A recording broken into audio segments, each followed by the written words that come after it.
ลุงพ่อเราจะอวดข้าวโพดไปสวนข้าวโพดเราว่าเราสวนพี่สวนน้องโอ้แต่ว่าพริกเราพริกลุงพรสุกแล้วพี่น้องเด้อดังเด้อดังเด้อจึกจึกโอ้ยอุกใจน้ำลุงพ่อเด้พี่น้องเอ้ยนี่ข้าวโพดยังอ่อนวัยรุ่น12 ปีพี่น้องมันเป็นข้าวโพดผู้เฒ่าด้วยจ้าโอ้ยสั่งเด้มันก็เด้อดังเด้อดังเด้อจึกจึกพี่น้องปลาลุงพรไปสีมหาโพธิ์เด้อพี่น้องพี่น้องเอ้ยเตรียมให้กำลังใจลุงพรเด้อพอมันพอฮักพอต้มแล้วก็ซอยมาสนับสนุนให้กำลังใจลุงพรเด้อเนาะพี่น้องเนาะ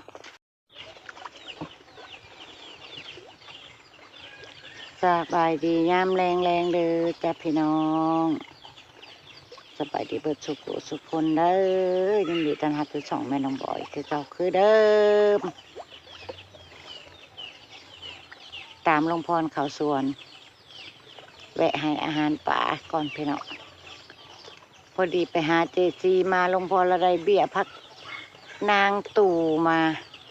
ที่พากันไปปลูกเขาสวนเลยเนาะพี่น้องเอามันขึ้นบนน้าคือเก่าเลยเถอะ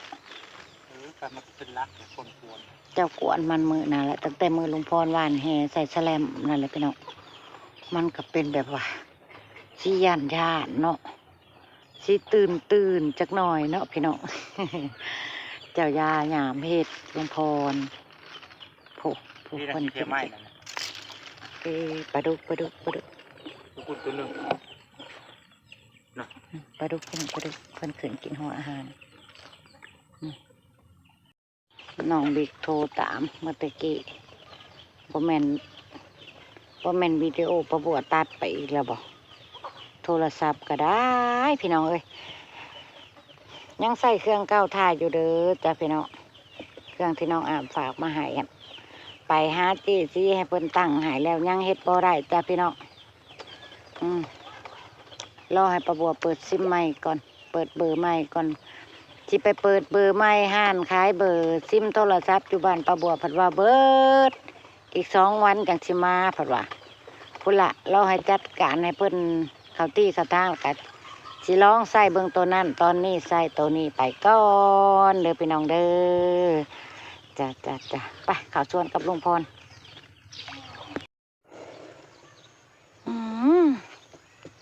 อ่อนซ้อนถั่วลิสงลุงพรพี่น้องถั่วดินลุงพรงามขนาด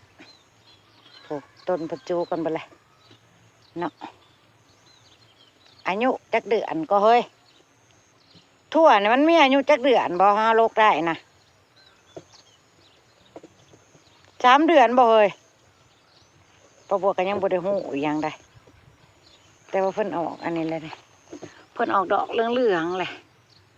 บ่แม่นเพิ่นเริ่มออกหัวแล้วบ่นี่เนาะออกอันก็เอิ้นหมากบ่หมากหรือหัวนี่แหละ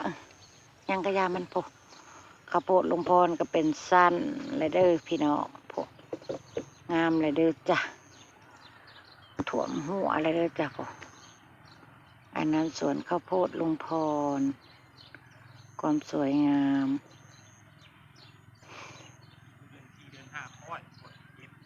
ฮะ3 เดือน4 เดือนพุ่นบ่ถั่วลิสงเนี่ยนะถั่วดินเนี่ยนะพี่น้องน่าจะเป็นดอกทีเดียวเป็นดอกทางแต่ว่างามคักพี่น้องพวกเต็มให้หน้าหนึ่ง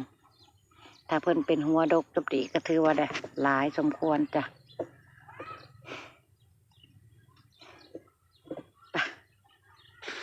ไปปลูกผักใบแมงลักกับลุงพรหรือว่าผักนางตู่ก่อนเด้อจ้าพี่น้องหน้าเขาแล้วก็เขียวสะอุ้มหน้าตึ๊ดส่องบ่เห็นน้ำแล้วพี่น้องหน้าเขาลุงพรเราเตรียมแปลงปลูกแล้วเนาะพี่น้องข่อยคำลงแรง 2 เท่ากับเขาหัวเขาส่วนจากกันหลายมือเลยได้แล่นผ่านเอานี่พี่น้องมาบ่ได้ก็แล่นผ่านบ่ได้เลาะได้ส้มแบบอันนั้นเป็นกอรถอีบ่นี่กับพักนางตู่หรือว่าใบแมงลักกับเจซีมาพี่น้องต้นเพิ่นอัวเนาะอย่าเพิ่นเดี๋ยวเพิ่นก็หากเพิ่นจับเดี๋ยวเพิ่นก็ขึ้นมาเองเพิ่นแหละคือกันกับเฮาปลูกอันนั้นว่าหันนั่นแหละกดเงาให้เพิ่นสิแน่นๆโคตรน้ำเที่ยวภาพหอมกุ๊บเลยช่างพรเอานำมักมาโหดมารดดินก่อนปลูกแทนไอ้กวางตุ้งที่เบิดไปนี่แหละพี่น้องนี่หลวงพ่อเราเอาไปให้ป่าเนาะปลูกแทนกวางตุ้ง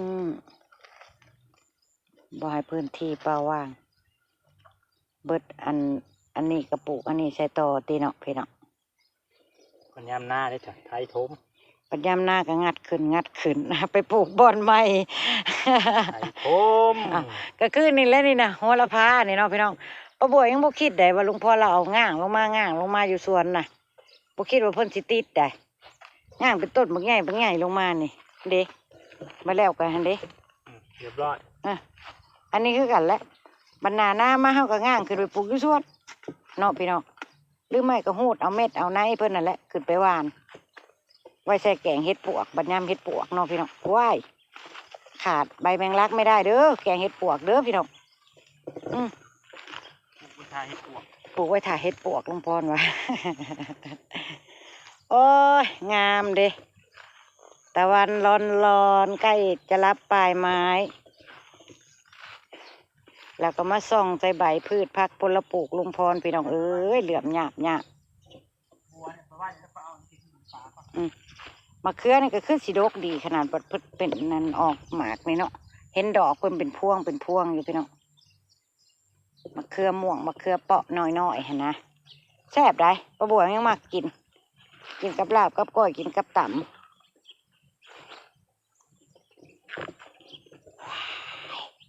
แต่ว่านกขึ้นมาสอแต่เด้นกได้บินลงเป็นหมู่อยู่นกกระจิบกระจาบน้อยนี่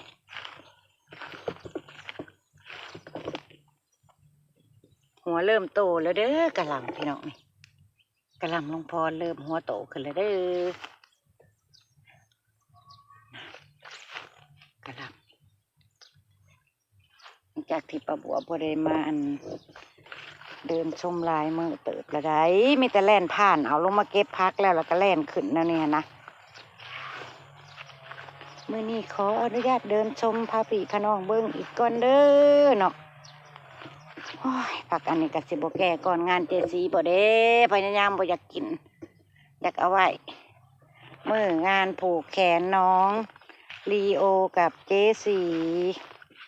แต่มันจะได้ไหมเนาะเนาะพี่น้อง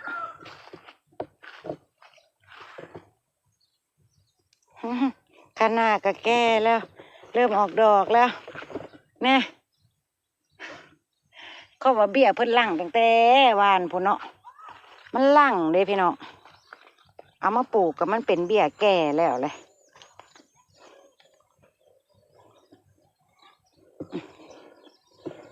ว้า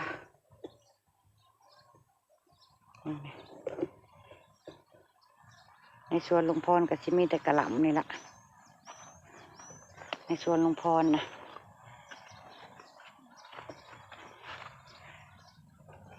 หอมลาบนะหูนาตาขึ้นทุกวันแล้วไปลองหอมลาบ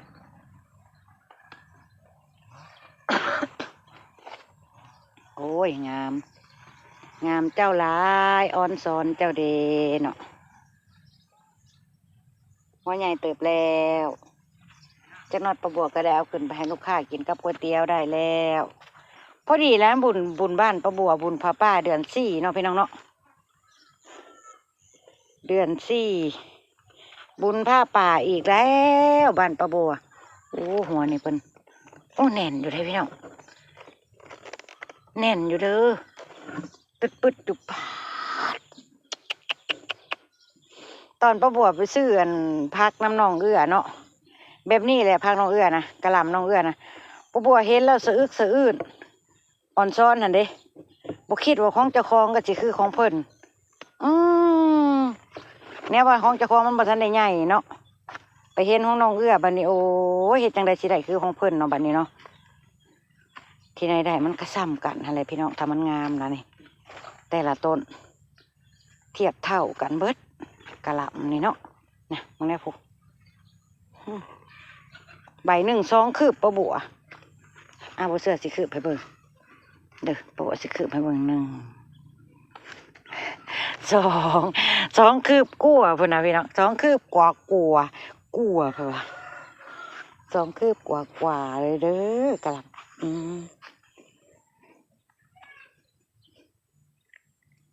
ถั่วลันเตา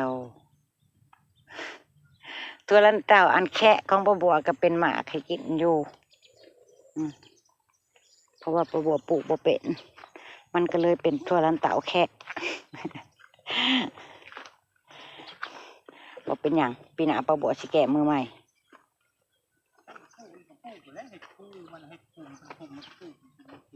ปลูกถั่วลันเตานี่ปลูกไม่บอก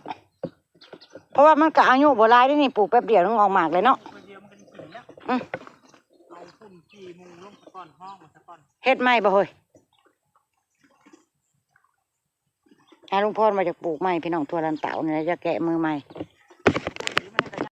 ลุงพรเราสำรวจเครื่องปลูกเราหายเมื่อยเนี่ยเราบ่เท้าเห็นมันงามเลยเมื่อยมันงามกับเมื่อยพี่น้องมันเป็นอะไรบายดีพี่น้องเห็นลุงพรบ่พี่ บ่เห็นได้ยินแต่เสียงดำคือลืออยู่แนมไปนั่นเป็นไงพรจักเดือนพี่น้องบอกลุงพรนะจะเก็บได้นี่มันเป็นดอกเลยนะตัวลิชงนี่ตัวลิชงลุงพรอายุจักเดือนพี่น้องบอกพี่น้องบอกลุงพรแน่ฟังแน่ปลูกไปซื่อๆอีหลีได้บ่ได้ฮู้จักอีหยังเลยลุงพรกับป้าบัวเป็นดอกพางจักเดือนค่อยว่าคือเดือน4 เดือน 5ต้องไปเฮาข้าวโพดก็ว่าแม่นสิบ่เห็นแบบนี้ได้พี่น้องป้าบัวขึ้นนะข้าวโพดเบิ่งของข้าวระบายเนี่ยเรื่องจะลัดอยู่บนของข้าวระดับก็คืออยู่โพดปุ๋ยแล้วมันโพดปุ๋ยแล้วพอเลยเถ่าพอแล้วบ่ทำใส่นี่จะเอาน้ำเข้าอย่างเดียวบ่คิดว่าสิเห็นเพิ่นแบบว่าเห็นนะซุ่มน้อยก็สิได้กินอยู่ได้น่ะแบบนี้น้องมื้ออื่นจะจอดปูมันเมื่อยแล้วพอสักก่อนบัดพ่อเพิ่นขึ้นเนาะว่าปลูกห่างเนาะมันไม่จอดกันพี่เนาะตัวเลยทรงว่าปลูกห่างจอดกันจืดความสวยงามตะกี้ลุงพ่อเราคืนว่าจะได้ในคืนในเพิ่นอย่าว่า2 โลวันนี้แต้วเดียวกันคืนได้แล้วพี่น้องที่เลือกก็กำไรเฮาแล้วบ่เพิ่นจะส่งมาให้ได้ล่าสุดมันหักล่าเลยพี่น้องย่านมันโดนนะเฮากับบ่ทันได้เคยปลูกนะฮะก็ปลูกเทื่อทำอิฐได้ตัวลิสุกนี่อีหยังก็เทื่อทำอิฐพุ่นแหละข้าวโพดก็บ่เคยปลูกจักเทื่อข้าวโพดก็บ่เคยปลูกบ้านนี้เป็นบทเรียนเลยเห็นแล้วไปเบิ่งของกระเจ้าแล้วก็จะเฮ็ดพี่ทั่วพี่แตงนี่ปลูกกินทุกปีแต่ว่าปลูกเป็นห้างอันนี้บ่ได้ปลูกเป็นร่องคือลุงพรแบบว่าปลูกน้อยๆอันนี้พี่น้องห้าง2 ห้างเอิ้นว่าห้างคุดเป็นนั่นร่องเป็นร่องห้างหมู่นี่พี่น้องเอาพุ่นเอายังใช่แล้วก็ปลูกห้างแล้วก็เอาน้ำในน้ำบาดาลใส่ในเฮือนน่ะโหดเนาะแต่ละปีก็พอได้เก็บกินนั่นนี่หั่นนะบ่ได้เคยเฮ็ดแบบว่าหลายๆแบบนี้เพราะมาเฮ็ดหลายๆแล้วลุงพรไปยกร่องคือทั้งพี่น้องทั้งไทยเพิ่นเฮ็ดบ่แม่นติบัดนี้แรกเนาะเฮ้ยมันออกที่แรกนะต้นน่ะโธ่ไม่กินเขี้ยวเลยพี่น้องทั้งไทยเพิ่นเฮ็ดเพิ่นมีผ้าคลุมร่องเนาะพี่น้องเนาะเพิ่นมีผ้าดำๆคลุมร่องเด้บัดนี้ลุงพรเพิ่นมาเฮ็ดยกร่องคือพี่น้องทั้งไทยเฮ็ดบัดบ่มีผ้าคลุมร่องดินมันกระด้างพี่น้องดินมันโดนแดดโดนอีหยังโดนแดดโดนลมมันกระด้างมันบ่ไปเบิ่งข้าวโพดมันบ่ดีไปตามลุงพรไปลุงพรเราอยากอวดข้าวโพดไปสวนข้าวโพดละว่าละสวนพี่สวนน้องแต่ว่าพี่ลาว พริกลุงพรสุกแล้วพี่น้องเด้อเด้อดังเด้อเด้อเด้อดังเด้อจึก โอ้ จึก โอ้ยอุกใจน้ำลุงพรเด้พี่น้องเอ้ยบัดสิเป็นบัดสิป่วงเอาดื้อ พี่น้องเบิ่งข้าวโพดไปรุ่น ๆโอ้หมักพริกนี่กินแซ่บได้พี่น้องนี่พอดีคำพอดีกัดนี่หมักพริกอันนี้แซ่บหอมใส่ข้าวโพดวัยรุ่นนี่แหละมันเป็นยังไงทำไมถึงว่าวัยรุ่น ไปมานเป็นใหญ่ขนาด ท่วมหัวลิดลุงพรเลยเด้อแต่ลุงพรมาโตสูงเลยได้นี่ เมื่อก่อนนะซ้ำนี่พี่น้องเดียวนี่ นี่ข้าวโพดวัยรุ่นหมอจะสีทอง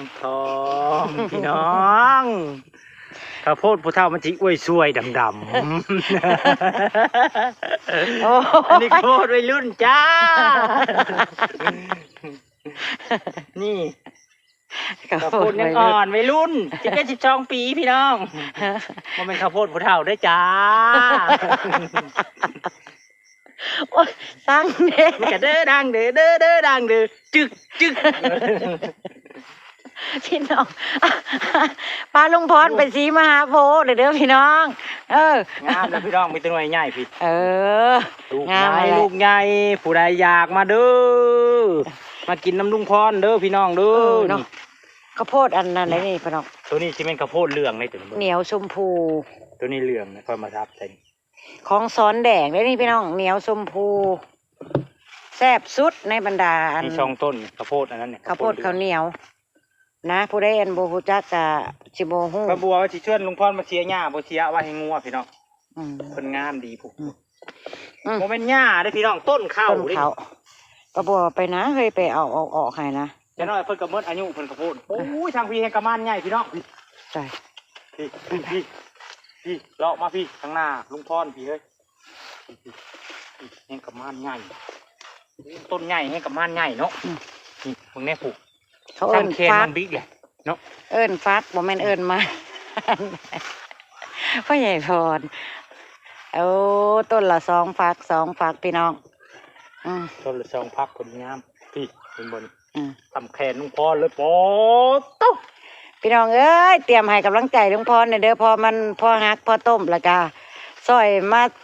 สนับสนุนให้กำลังใจลุงพรเด้อเนาะพี่น้องเนาะเหนื่อยไหมคนดี มีพี่เป็นแฟน โอ้ยมันเกิดอะไรขึ้นกับลุงพรวันนี้ฮะเราดีใจ อ พี่น้ ลั อง งการข้างยิ่งใหญ่ อลังการเนี่ยหันหนาไปฝุ่น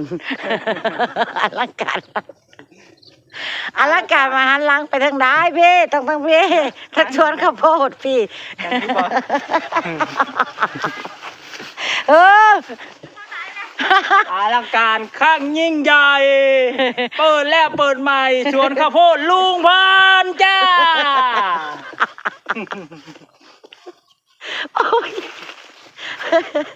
ไปแล้วพี่น้องไปป้าอำลาว่าต่างเลยพี่น้องพบกันคลิปหน้าจ้ะโอ้ยที่เป็นบ้านน้ำลุงพ่อเลยประบวกกันอะไรไปแล้วจ้า